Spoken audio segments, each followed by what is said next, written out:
Hello बच्चों, आज हम आपको इंग्लिश स्पीकिंग सिखाएंगे छोटे छोटे शब्दों से, छोटे छोटे सेंटेंस। ठीक है, जो सबसे छोटे, क्योंकि शुरुआत हमारी होनी चाहिए बिल्कुल छोटे काम से, फिर बड़ा काम करेंगे। ठीक है, तो छोटे छोटे सेंटेंस, यानी कि दिस के बारे में आप जानते हो, दिस माने क्या है, यह। और दिस से ही हम ये वाक्य सब जोड़ेंगे, ये मीनिंग सब किससे जोड़ेंगे, दिस से। दिस माने होता यह है और इज माने होता है। तो हम पहला क्वेश्चन करेंगे, what is this. What is this. यह क्या है।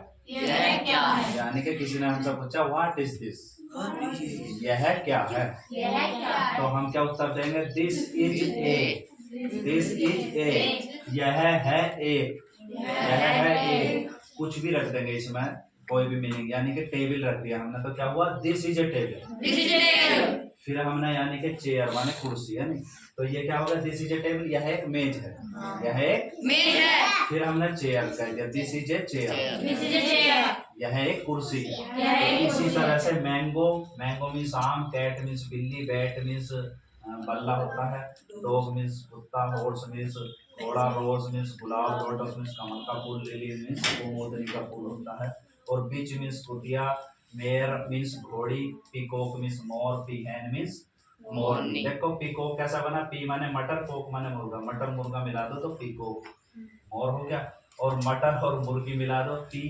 हैन, यानी कि मटर मुर्गी मिलके क्या होगी, मोरनी। तो इन्हें याद नहीं करना, समझना। स्नेक मीन्स सांप होता, पियर मीन्स, देखो ईयर माने कान है, पी लगा दो, पियर मीन्स क्या होगी, नाशपाती।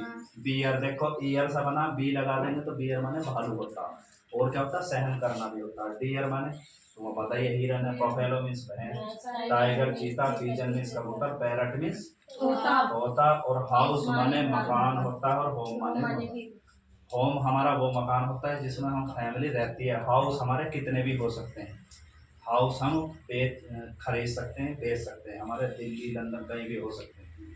तो हाउस और होम होता असली होम, जहाँ हम पूजा पाठ करते हैं, जहाँ हमारा परिवार रहता है, उसे होम कहते हैं। ठीक है, तो इसी तरह से हम व्हाट इज दिस, यह क्या है, इसका आंसर क्या है, दिस इज ए टेबल। ठीक है, फिर हमने इसे this is not a table, यानी कि अगर निगेटिव बनाना तो क्या करेंगे, this is not a table. This is not a chair.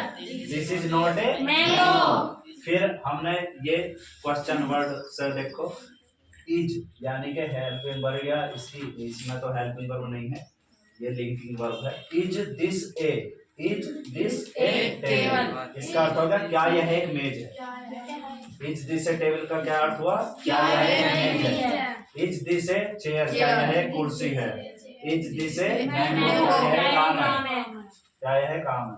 फिर इज दिस नॉट है, फिर नॉट इसमें बढ़ा लो, is this not a table. अच्छा, ये क्यों बढ़ाए जा रहे हैं वाक्य, स्पीकिंग करने के लिए, स्पीकिंग करने के लिए बढ़ाए जा रहे हैं। कितने ही वाक्य इसमें बढ़ा सकते हो तुम, ठीक है, और इसकी रिकॉर्डिंग भेजो मुझे, ठीक है, सही से बोल। व्हाई इज दिस ए, अब देखो हमने क्वेश्चन वर्ड कर दिया, व्हाई माने क्यों, इज दिस ए क्यों है एक table, why is this a table, why is this a chair, why is this a mango.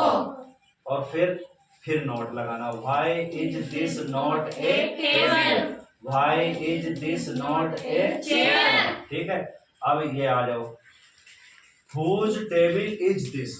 Whose table is this? Whose means क्या है, किसकी। किसका या किसकी है, तो हुज माने किसका या किसकी, और इसके साथ नाउन जुड़ा रहता है, यानी कि जिसके बारे में हम बात करें वो जुड़ा रहता है। देखो हुज से किसके बारे में बात करें, मेज के, तो मेज जुड़ी हुई नहीं, तो हुज टेबल इज दिस, और हुज चेयर इज दिस, यानी कि यह किसकी कुर्सी है। हुज मैंगो इज दिस, यह किसका आम है। ठीक है, फिर इसका आंसर हमने बना दिया, this is my table, this is my table, बोलो, This is my table. My chair, This is my chair. This is my mango. This is my mango. फिर अगर हम नोट सा बनाना चाहते हैं कि यह मेरी मेज नहीं है, तो this is not my table, This is not my table. This is not my chair, This is not my chair. This is not my mango. This is not my mango. ऐसे ही बोलते चले जाएंगे, this is not a parrot, This is not a parrot. रोज खाओ carrot, carrot miss करता है, Gajar. तो इस तरह से आप बिल्कुल फनी वे में मस्त होकर स्वस्थ होकर आराम से बैठ जाइए घर और इंग्लिश स्पीकिंग करिए, ठीक है। मोर यू प्रैक्टिस, हाँ, मोर यू लर्न। अगर जितनी भी प्रैक्टिस करोगे उतना ही तुम सीखोगे, ठीक। Thanks for watching.